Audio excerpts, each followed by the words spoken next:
कि कोई भी प्लॉट एक प्लेन एग्रीकल्चर हो या बाकी जो भी जोन का हो, उसका एग्रीकल्चर नॉन एग्रीकल्चर करना है फॉर एनी इंडस्ट्रियल यूज़ और रेसिडेंशियल यूज़। तो उसका जो प्रोसेस है वो टाइम पे मुझे पूरा पता लगा और उसमें काफ़ी टाइम लगता, करीबन 1 साल तो मुझे उसमें लगा ही। तो ये करने के बाद समझो वो मुझे 1 साल लगा। वो एने किया वो प्लॉट मुझे बेचा मैंने। तो बेचा तो करीबन 1-2-3 साल पहले मैंने वो बेचा। तो जो मैंने 35,000 में प्लॉट लिया था वो मैंने करीब 1.5 करोड़ में बेचा। क्या बात है, सही है, बहुत अप्रिशिएट हुई तो प्रॉपर्टी आपकी। You can say that there is a appreciation of nearly 400%। तो इसमें मुझे इतना एप्रिसिएशन ये प्लॉट का मिला था।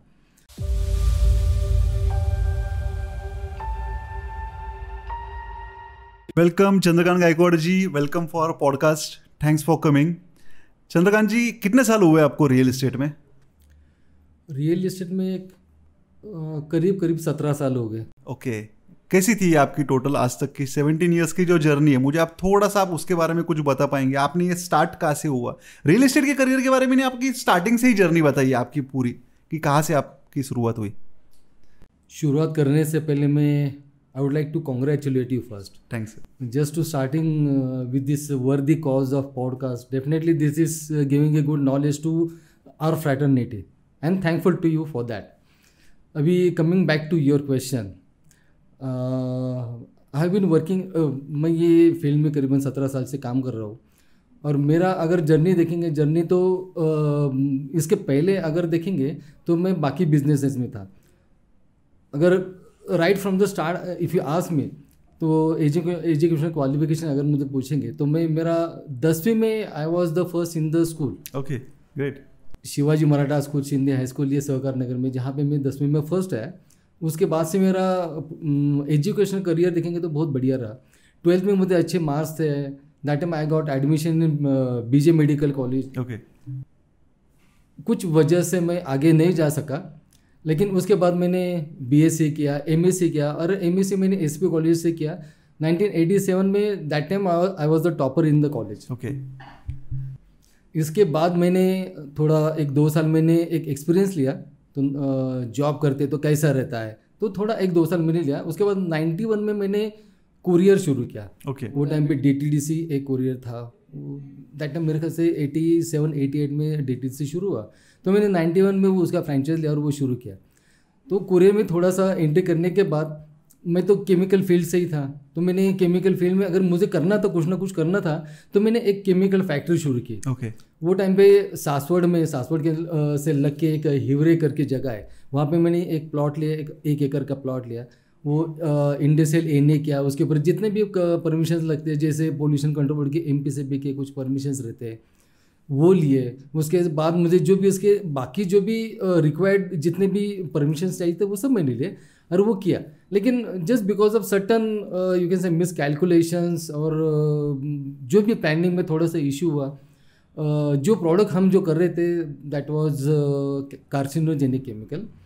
तो वो टाइम पे उसका मार्केट अच्छा था, लेकिन उसका वो टाइम पे यूएस में केस हुआ था, घाघरा केस करके एक हुआ था, फेमस हुआ था। उसकी वजह से वो जो पर्टिकुलर केमिकल था, पैरा एमिनो एजोबेंजीन, वो केमिकल का नाम, वो हमें उसका प्रोडक्शन हमें जब शुरू करे तो वही शुरू करने से पहले हमें वो बंद करना पड़ा, वो प्रोजेक्ट हमें अबेंडन करना पड़ा।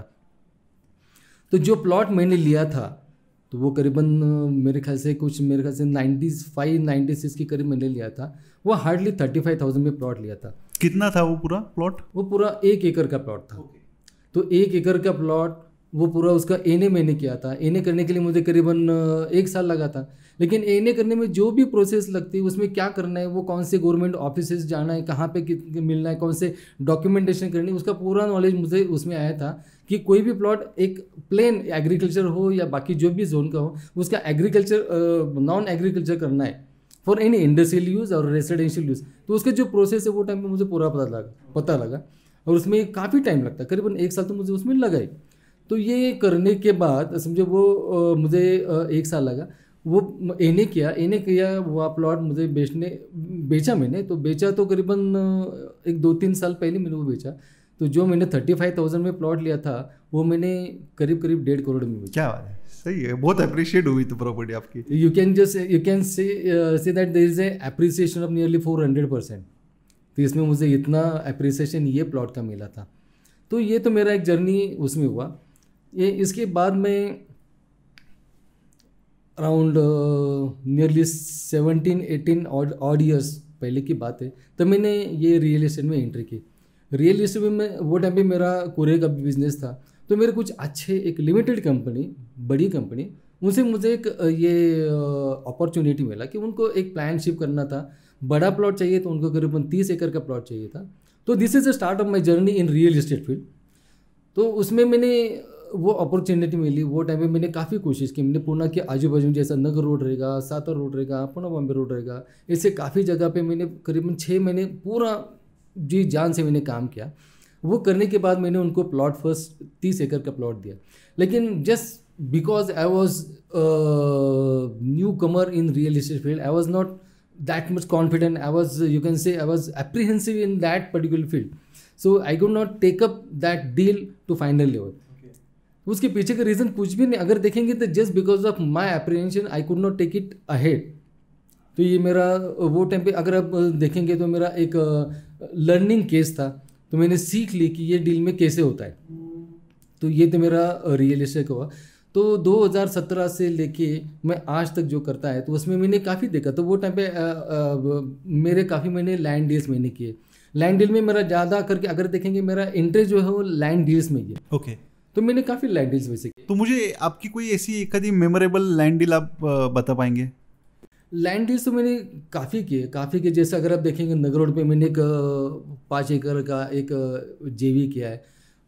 ईवान खराड़ी, वहाँ पे मैंने एक 6 एकड़ का प्लॉट है, उसमें 1.5 एकड़ का अभी एक जेवी किया है।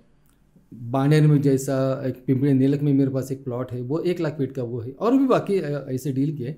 एक मेमोरेबल यानी जिसमें आपने किसी का यानी जिसमें बेनिफिट करवा दिया होगा, या ऐसी कोई क्रिटिकल, क्योंकि लैंड डील तो क्रिटिकल्स होते हैं ऑब्वियसली, इतना प्लेन डील तो नहीं होता है वो। तो ऐसी कोई उसमें की ऐसी मेमोरेबल डील बता पाएंगे जिसमें कस्टमर का या फिर बायर का बेनिफिट हुआ, या फिर कोई क्रिटिकल था जो आपने सॉर्ट आउट कर दिया, ऐसा कुछ?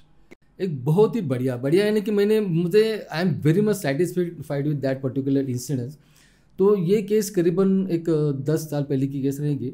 तो ये डील ऐसा था कि एक बानेर में एक प्लॉट था, जो प्लॉट पे कंस्ट्रक्शन चल रहा था, लेकिन उसके पहले के कुछ लीगल इश्यूज थे, वो क्लियर किए नहीं थे।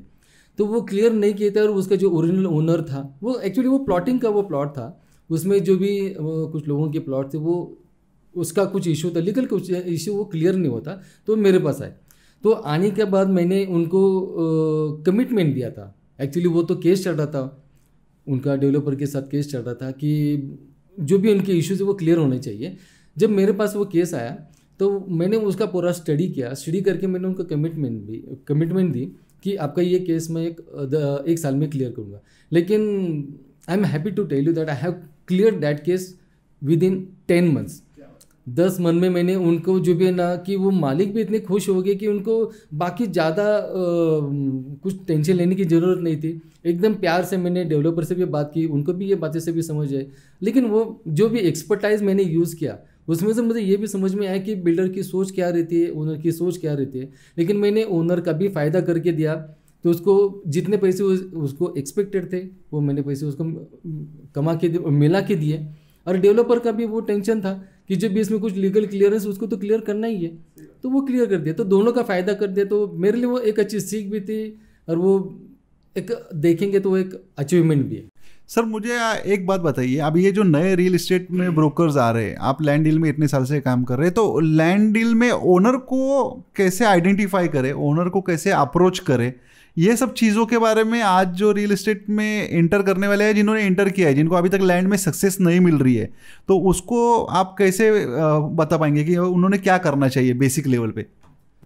अभी ओनर्स की अगर आप देखेंगे, कोई लैंड डील्स का अगर देखेंगे, तो आपको मार्केट में ऐसा प्लेनली मिलता नहीं, आपको थोड़ा काम तो करना पड़ता है। अगर आपको एग्रीकल्चर प्लॉट में काम करना है, तो आपको वहाँ पे तलाटी ऑफिस देखना चाहिए, जहाँ पे जो एरिया में काम करते हैं वो तलाटी ऑफिस में जाना चाहिए। You have to build the relations with those people. तो आप वो एरिया की अगर आपने 7 बार तो आप ऑनलाइन निकाल सकते हैं।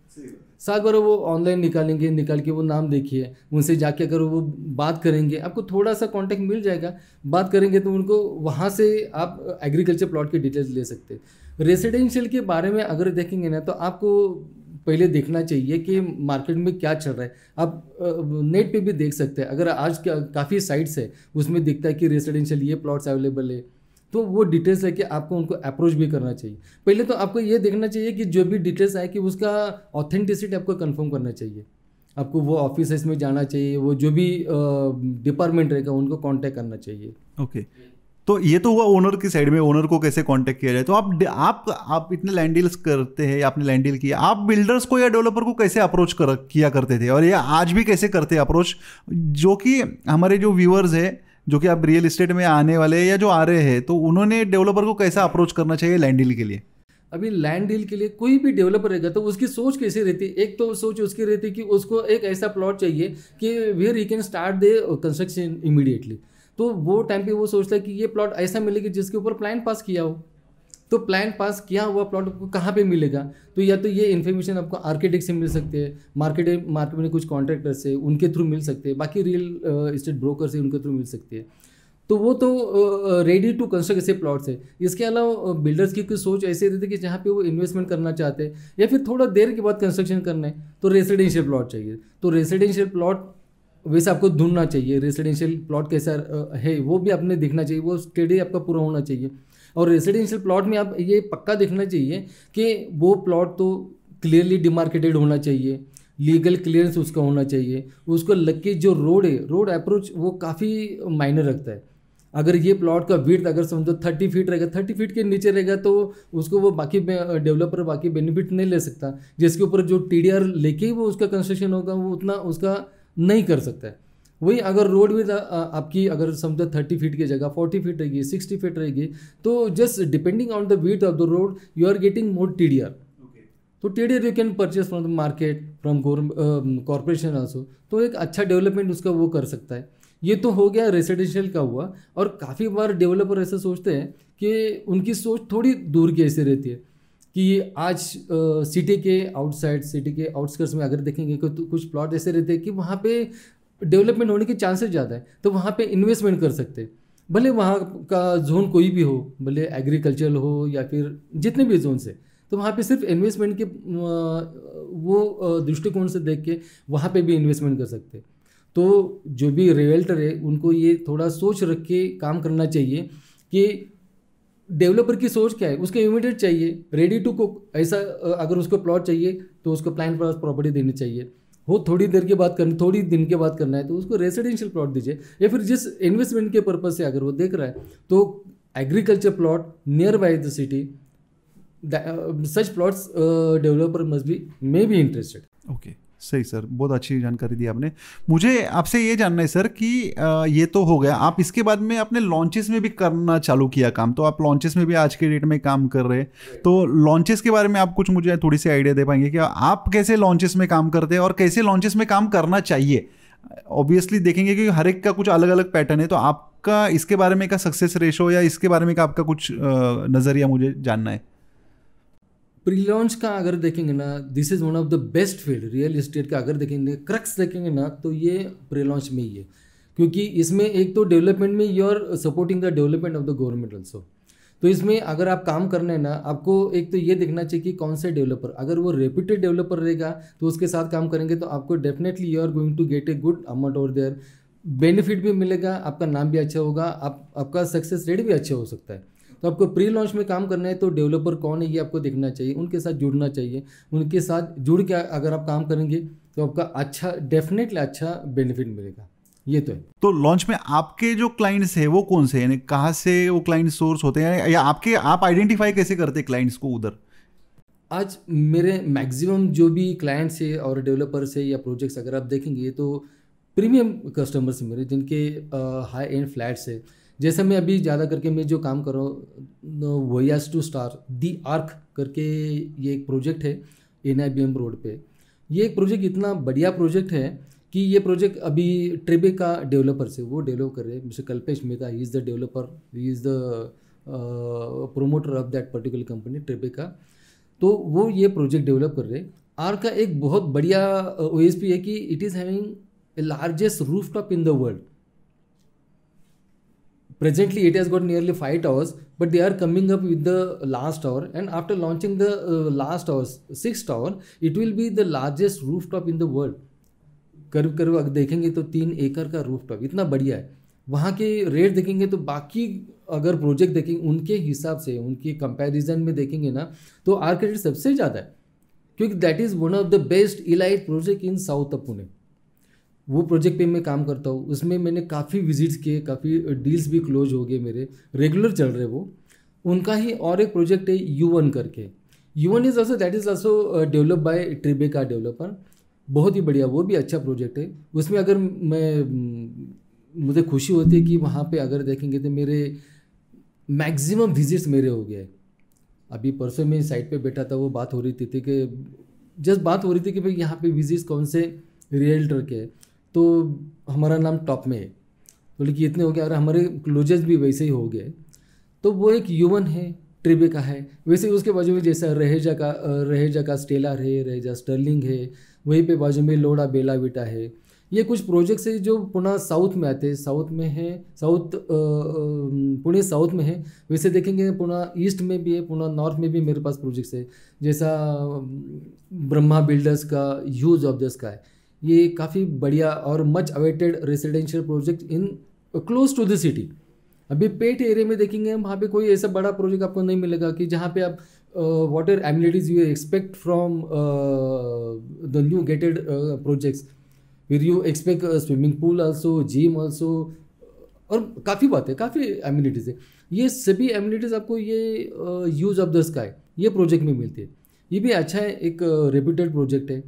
अडानी का भी एक प्रोजेक्ट है, अडानी का कोरेगा पार्क में प्रोजेक्ट है, ये प्रोजेक्ट है. और ऐसे काफ़ी प्रोजेक्ट है इसके ऊपर हम अभी काम कर रहे हैं. और मेरा तो सोच ये रहेगा कि जो प्रोजेक्ट आपको, जो रेप्यूटेड डेवलपर्स है, जो आपको उनका मार्केट में अच्छा नाम भी है, जो टाइमली डिलीवरी देते हैं, उनके साथ आपको काम करना चाहिए. तो आपके क्लाइंट्स जो है ये आप ज़्यादातर लोकल क्लाइंट्स पे फोकस करते हैं या फिर आपके NRI क्लाइंट्स से ज़्यादा कनेक्ट है?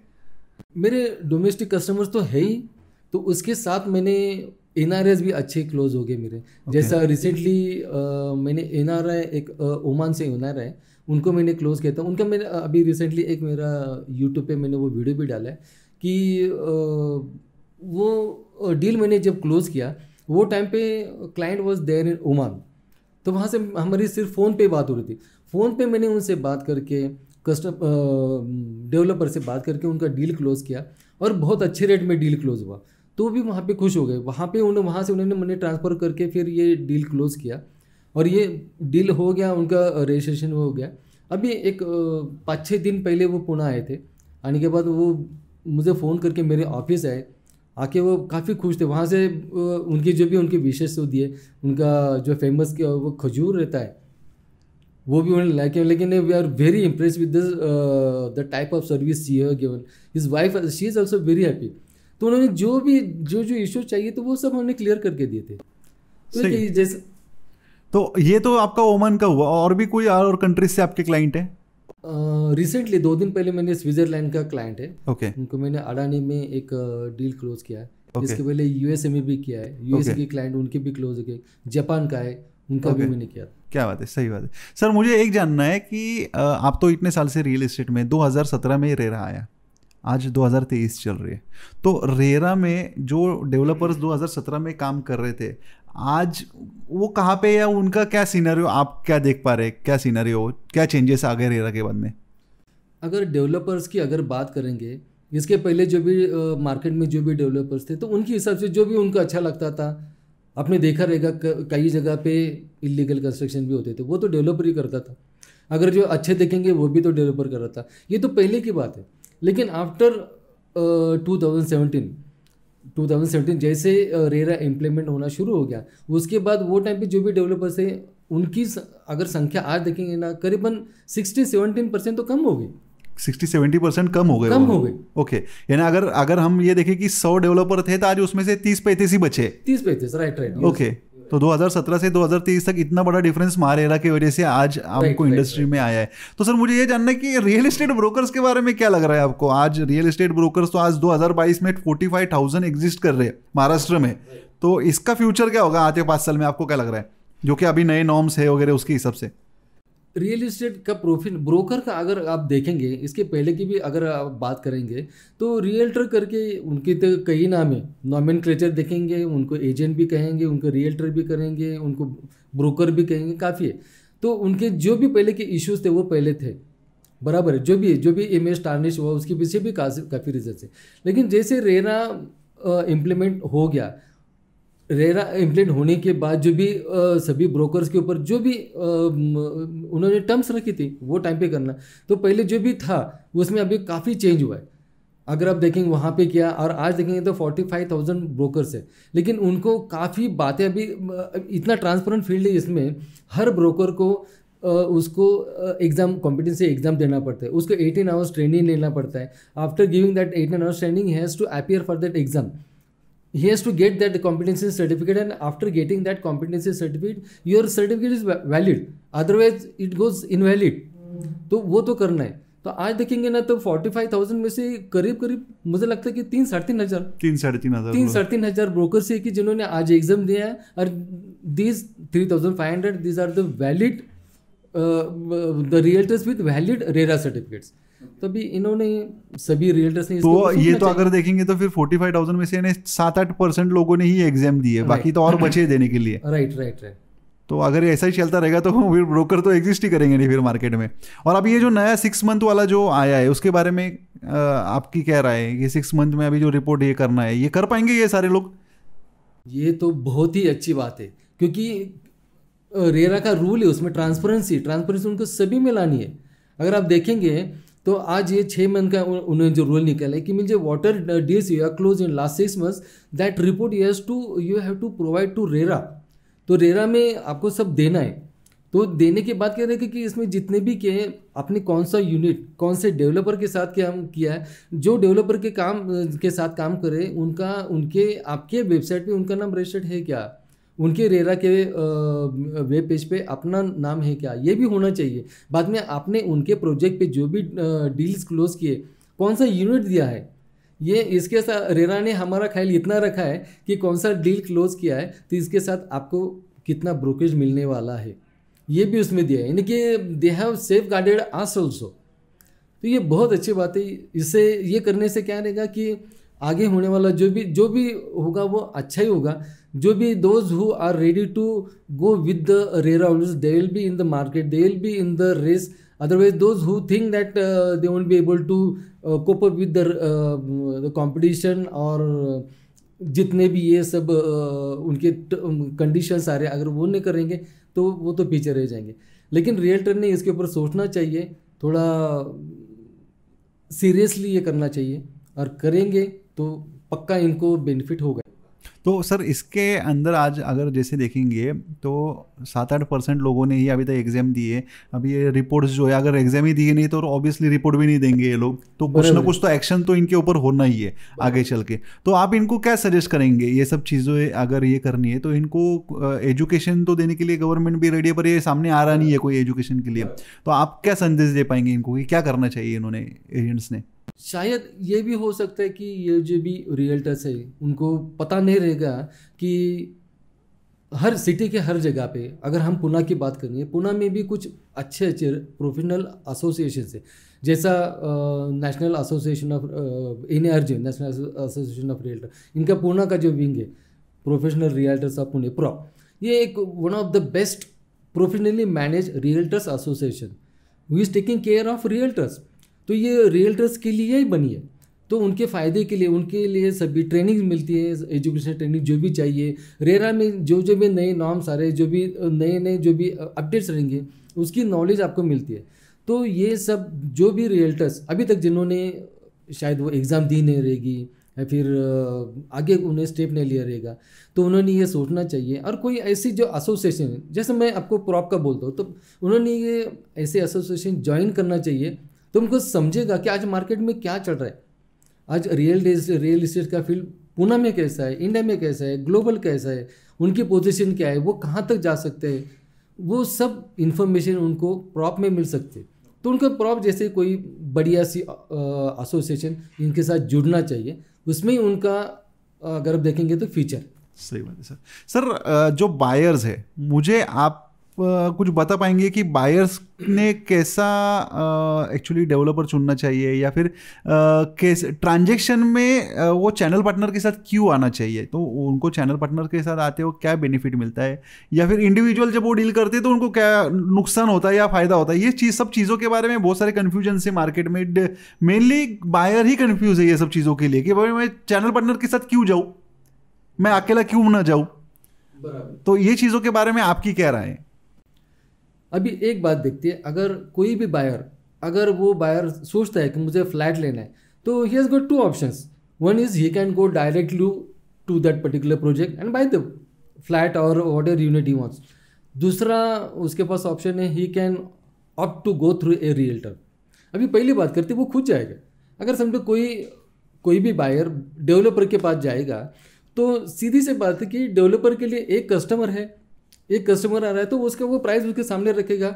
जो भी उसके साथ बात करनी है, उसके साथ नेगोशिएशन करने हैं, जो भी उसमें जो भी इश्यूज रहेंगे वो सब दोनों के बीच में रहेंगे। तो बायर को वो सभी वो जो इश्यूज है वो लेके वो उनके पास जाता है, उसको जो पर्टिकुलर नेगोशिएटेड प्राइस मिलेगी, नेगोशिएशन होगा नहीं होगा वो उनके ऊपर ही डिपेंड करता है। लेकिन अगर वो किसी रियल्टर के थ्रू जाता है, तो रियल्टर का काम ही ऐसा रहता है कि उसको तो जो प्री लॉन्च में काम करता है उसको तो फ्लैट सेल करने का काम है।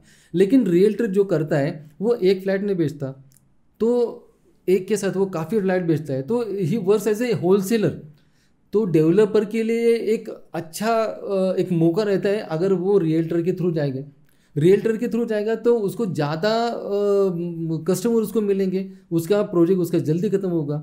तो अगर कोई भी बायर रियल्टर के थ्रू जाएगा तो उसको नेगोशिएटेड प्राइस, बहुत अच्छी नेगोशिएटेड प्राइस उसको मिल सकती है, क्योंकि डेवलपर तो सोचता है ये आदमी आ रही है रियल्टर के थ्रू, और रियल्टर को पता रहता है कि मार्केट में रेट क्या चल रहा है, उसको पूरे लोकेलिटी का सब पता रहता है, कौन सा डील कौन से रेट में क्लोज हुआ है। उनकी भी फ्लैटर्निटी है, अभी जैसे रियल्टर की फ्लैटर्निटी है, तो प्रोजेक्ट पे कितने तो भी ब्रोकर्स रहते हैं। ये ब्रोकर जो भी काम करते हैं उनसे थोड़ा सा तो इन्फॉर्मेशन रहता है कि भाई लास्ट जो लोवेस्ट डील क्लोज हुआ है क्या रेट में गया है, तो एक अंदाज़ा इन्फॉर्मेशन उसके पास रहती है। और अगर बायर कोई रेप्यूटेड अच्छा रियल्टर इसके थ्रू अगर वो काम करेगा तो उसको बहुत ही अच्छा रेट मिलेगा। नेगोशिएटेड प्राइस तो उसको मिलने वाली है ही, वो तो मिलेगी। उसके साथ एक अच्छा एक पॉइंट ऐसा एक अगर आप सोचेंगे तो एक क्या बोलेंगे, एक ऐसा व्यक्ति रहेगा जो आपको हर जगह मदद करेगा। आपको लोन का इशू है, सेम केस अभी मेरा कल का केस वही चल रहा है। डेवलपर के पास था, डेवलपर ने सब किया, सब करने के बाद उन्होंने हाथ ऊपर किया, लेकिन नहीं अभी उसको ये लोन नहीं दे सकते, थोड़े से इश्यूज रहते हैं, सिविल में रहेगा कोई तो इश्यू रहेगा, तो उसकी वजह से नहीं करते। तो मुझे बायर ने पूछा भाई ऐसे सब इसमें क्या करेंगे, मतलब भाई आपको करके दूँ, तो मैंने उसका इतने अच्छे तरह से करके दिया, उसको हो गया। कल उसका फ़ोन पे आके इतना मेरा काम हो गया। तो ये जो भी काम है ना, just because I was there in the deal as a mediator, I could help him. Had I not been in that deal I wouldn't have helped him. That is a natural thing. तो अगर realtor के through जाएगा, अगर कोई भी buyer जाएगा तो उसको तो फ़ायदा, पहली बात है कि उसको नेगोशिएटेड बेस्ट प्राइस जिसको मिलेगा, ये तो बात है। और दूसरी बात है कि उसको अगर जो भी मदद चाहिए, लोन में चाहिए और बाकी मार्केट का क्या सिनेरियो है ये इनको पता लगेगा, बाकी अपडेट्स उनको चाहिए। अगर समझे वो डेवलपमेंट में कुछ हो रहा है तो जो भी रियल्टर रहेगा उसको वो देगा ही देगा, अगर थोड़े से रिलेशन बने। तो ये आपके जवाब को मैं समअप करूँ तो आपका बोलना ये है कि अगर कस्टमर डायरेक्टली अगर डेवलपर के पास जाता है तो डेवलपर के नज़रिया में वो कि एक ही बायर दिखता है, पर अगर वो मिस्टर चंद्रकांत गायकवाड़ के साथ में अगर जाते हैं तो वो डेवलपर को ये पता है कि चंद्रकांत गायकवाड़ जी की तरफ से उनको और 10-20 कस्टमर मिलने वाले हैं। तो वो केस में डेवलपर चंद्रकांत गायकवाड़ जी के कस्टमर को बेटर डील ऑफर करता है, जबकि वो सिंगल कस्टमर ही आइडेंटिफाई करता है कि नहीं ये सिंगल कस्टमर है, इसको तो नहीं, सिंगल कस्टमर के हिसाब से ही रेट है। आप जो बोल रहे थे होलसेल रिटेल, जो होलसेल, तो उसका मतलब ये होता है कि अगर कस्टमर कोई अच्छे रियल्टर के साथ जाए तो उसको वो बेनिफिट जो है वो डेवलपर की तरफ से ज़्यादा मिलेगा। ओके, पक्का, राइट। वो बात तो सब सर सही है, आपने जो बोला वो मैंने मान भी लिया, पर क्लाइंट ये सोचता है कि अगर आप डील करते भी है तो आपको तो 2% मिल रहा है ना, डेवलपर तो आपको पे करने वाला ही है। तो उस केस में पेमेंट तो आप तक पहुंच रहा है, तो डेवलपर ये जो आपको पेमेंट दे रहा है, कस्टमर को तो ये पता है मिलने वाला है, तो इसका आप क्या बताएंगे इसके बारे में? नहीं, पहली बात एक देखिए, कोई भी डेवलपर कोई प्रोजेक्ट शुरू करता है तो उसके जितने भी हेड्स रहेंगे, एक्सपेंस हेड्स में, उसमें एक सेल्स एंड मार्केटिंग भी रहता है। तो उसका अगर आप देखेंगे ना तो अंदाजा 4 to 6% that is the of the project cost that is kept as a sales and marketing cost. तो उसने वो प्राइस में पहले से ही वो ऐड किया है 6 to 8% में रखते हैं, उतना रखते हैं। हाँ, तो यानी डेवलपर ने वो 6 से 8% उसने खर्चा पहले ही उसमें पकड़ के रखा है, ऐसा आपका बोलना है? ओके, हाँ, फिर आगे अगर समझो उन्होंने प्रोजेक्ट कॉस्ट उन्होंने 6 to 7%, अगर आप बोल रहे 6 to 8% है, इतना अगर उन्हें पकड़ा है तो उतना खर्चा हो रहा है। अगर वो सोचे कि ये जो भी ये पूरा मार्केटिंग का कॉस्ट है, अगर वो रियल्टर के थ्रू जाए तो रियल्टर को कितना देना है? 2% देना है। हो सकता है कई जगह पे 2.5% ऐसे थोड़ा सा और ऐसी फिगर से मिलती है, ज़्यादा बुकिंग दे करके उनको ज़्यादा देना पड़ते हैं। लेकिन जितने ज़्यादा बुकिंग देंगे ना उतना उनका प्रोजेक्ट ज़्यादा फास्ट सेल भी होता है। और उसमें अब सोचिए ना, अगर आप 6 to 8% अगर देखेंगे, अगर डेवलपर को 6 to 8% खर्चा उन्होंने रखा है, लेकिन उसमें से हार्डली 2 to 3% अगर वो ब्रोकर को देगा, रियल्टर को देगा, तो he is after all he is benefiting, he is saving nearly 50%, more than 50% in that. यानी आपका बोलना है जो 6 से 8% जो उसने मार्केटिंग कॉस्ट रखी है उसमें उसका खर्चा है, यानी होर्डिंग्स आ जाएंगे, उसके मार्केटिंग कोलेटरल्स, पेपर, न्यूज़पेपर एड्स वगैरह उसने उसमें खर्चा किया है पहले से। और अगर ब्रोकर की तरफ से डील आती है तो सिर्फ 2% देना पड़ेगा, नहीं तो उसका दूसरा जो डायरेक्ट एक्विजिशन है, डायरेक्ट क्लाइंट का एक्विजिशन है, वो तो उसको 6 से 8% जाने वाला है। तो ये केस में उल्टा ब्रोकर को लेना फायदे की चीज़ है। ये फायदे की चीज़ है, ये डेवलपर को भी पता है।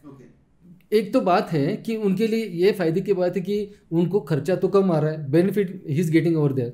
दूसरी बात है कि जब when he is taking the help of the channel partners और brokers, he can sell the project very fast. अगर वो खुद करेगा तो वो प्रोजेक्ट सेल करने के लिए 1 साल लगेगा। वही अगर चैनल पार्टनर के थ्रू, अगर ये ब्रोकर के थ्रू करेगा ना, ये हो सकता है कि 4 महीने में पूरा प्रोजेक्ट सेल हो जाए। तो इसमें भी एक्चुअली कस्टमर का इसमें भी बेनिफिट है। अगर ये प्रोडक्ट आज आपको 1000 रुपए में मिल रहा है, अगर ये बिल्डर धीरे धीरे करके बेचेंगे तो प्राइस बढ़ाएगा ही ना। आज 1000 का 1200 करेगा, 1200 1400 करेगा, तो धीरे धीरे बढ़ा नहीं वाला है। आपको इनिशियल डेज में चैनल पार्टनर की वजह से मिल रहा है, तो वैसा भी उसका बेनिफिट है। पर सर तभी मुझे पूछना है कि बहुत सारे क्लाइंट ऐसे भी होते हैं कि तभी भी आपको 2% क्यों मिलना चाहिए? आप सर्विस प्रोवाइड कर रहे हैं बट 2% क्यों मिलना चाहिए? बढ़िया अमाउंट है ना 2% भी, तो आप इसके बारे में क्या बताएंगे? नहीं, 2% अगर आप कोई भी सोचेंगे, समझे 1 करोड़ का फ्लैट है, उसके ऊपर उसको 2 लाख मिलने वाला है। अगर बायर डायरेक्ट जाएगा तो 2 लाख बच जाएगा, बराबर।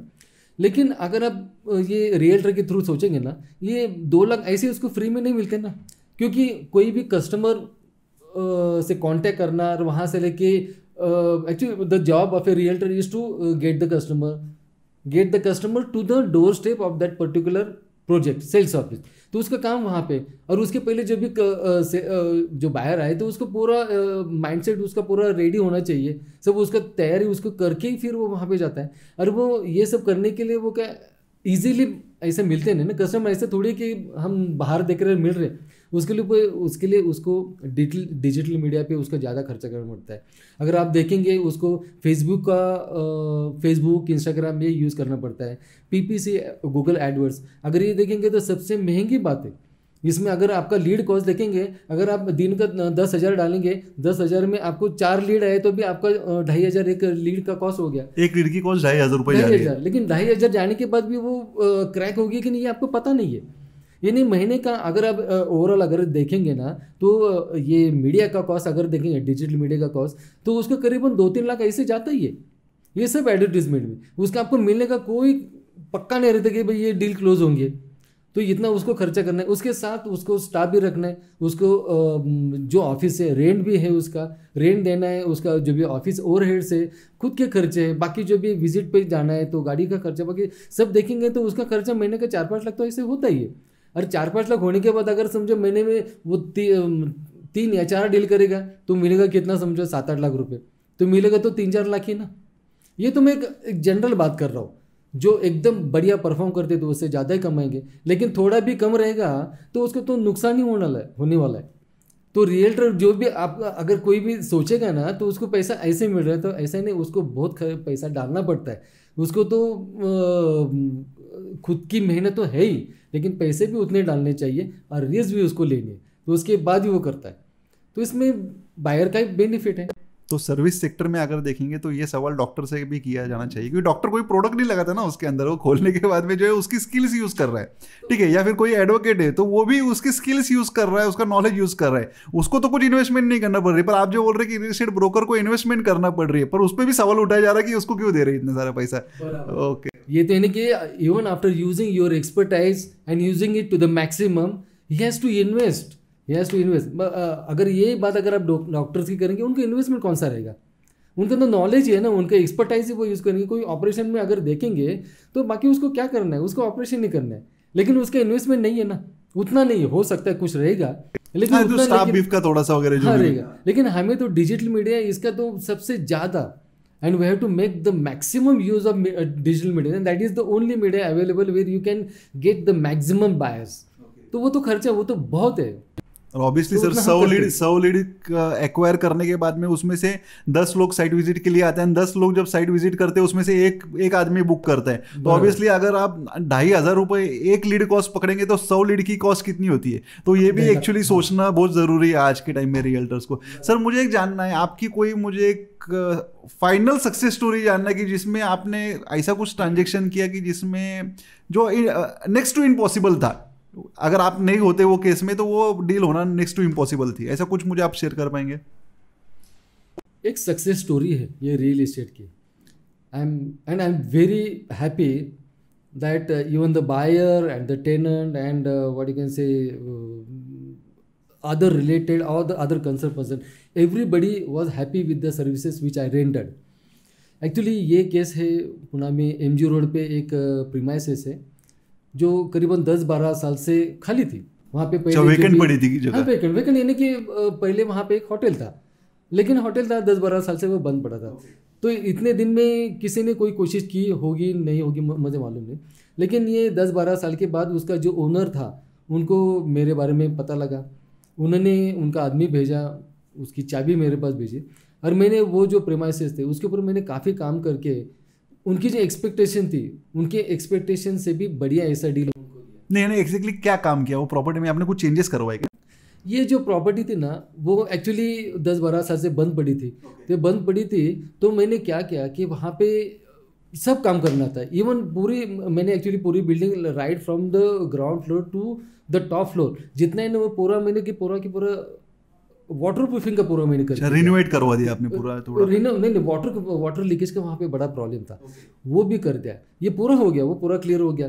पानी नहीं था, पानी का इशू था, पानी का इशू एकदम इंस्टेंटली मैंने क्लियर कर दिया। लाइट का इशू था, कनेक्शन नहीं था, वो भी इंस्टेंट। मैंने इतना वॉर फुटिंग पे काम किया था ना। उनको कमिटमेंट, उन्होंने यानी टेनेंट को कमिटमेंट दी थी कि 2 महीने में हम आपको रेंट फ्री पीरियड देंगे, उसमें आप शुरू कर सकते।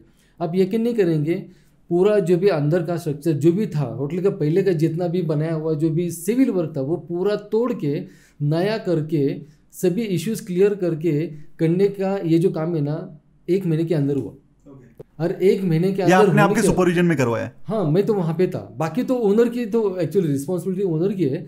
भले उन्होंने मुझे इतना मेरे ऊपर विश्वास दिखाया था कि भाई अगर आप करेंगे ना तो मैं पूरा आपको मदद करूँगा, यानी कि पूरी साथ थी। तो उन्होंने देखा मैं कैसे काम कर रहा हूँ। जो नेक्स्ट टू इम्पॉसिबल ऐसी बातें थी उन्होंने देखी, बोले कैसे होगा, जो काम 8 दिन करने के लिए 8 दिन लगेगा वो 8 घंटे में हो गया कैसा, ये उन्होंने देखा। उसके लिए मैंने जो काम 2 आदमी मिलना मुश्किल है वहाँ पे 12-12 आदमी लगा के मैंने किया।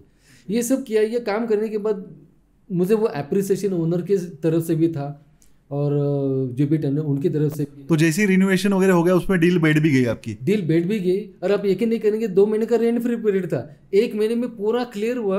और 1 महीने के बाद जो टेनेंट था कैफे पीटर, तो अच्छा डील जो है वो कैफे पीटर, अच्छा बड़ा ब्रांड है, वो भी बड़ा ब्रांड है। और उन्होंने जब देखा ना कि उन्होंने थोड़ा सा इंटीरियर कर दिया तो लोग आने भी शुरू हो गए। तो ऐसा हुआ ना कि आधा ही काम हुआ है और बिजनेस भी शुरू हुआ। तो टेनेंट बोले कि अभी 2 महीने का रेंट फ्री पीरियड है, लेकिन मेरा काम तो 1 महीने हुआ, तो 1 महीने का मैं रेंट भी आपको दे दूंगा। ओनर को बोला सर वो रेंट देना बोल रहे हैं, मैं देता बोल रहे। तो नहीं हमें नहीं चाहिए, क्योंकि हमने 2 महीने का कमिट किया, 2 महीने का तो हम नहीं चाहिए। तो लेकिन ओनर बोल रहा था नहीं चाहिए, टेनेंट बोल रहा था मैं दूंगा। तो इसमें थोड़ा सेंटिमेंटल था। तो मैंने उनको रिक्वेस्ट की, वो बोला मुझे देना ही देना है। क्योंकि आई am very much happy with the developments happened here. और जो भी प्रीमाइसेस उसको मिले उसके ऊपर वो इतना खुश था ना कि वो बोले मैं दूंगा, और उन्होंने 1 महीने का दिया। और आज आप अगर आप देखेंगे ना तो MG रोड एक that is one of the best location in the Poona where getting such a spot is next impossible. मार्जुरिन जैसा एक फेमस स्पॉट है, उसके सामने अगर ये प्रीमाइसेस वो भी नियरली 3000 स्क्वायर फीट अगर आपको मिल रही है, वो भी एक अच्छे रेंट में, और वो भी लॉन्ग लीज पे, और क्या चाहिए। डेफिनेटली सर, ये आपका एक्सपीरियंस है जो आप आपके क्लाइंट्स को बेनिफिट करवा रहे। Thanks Chandrakant sir for coming to our podcast. आज बहुत सारी चीज़ें आपसे नई जानने मिली, बहुत सारी नई चीज़ें सीखने मिली हमारे व्यूअर्स को भी और मुझे भी personally. Thanks sir, thanks for coming. Thank you, thanks for inviting me.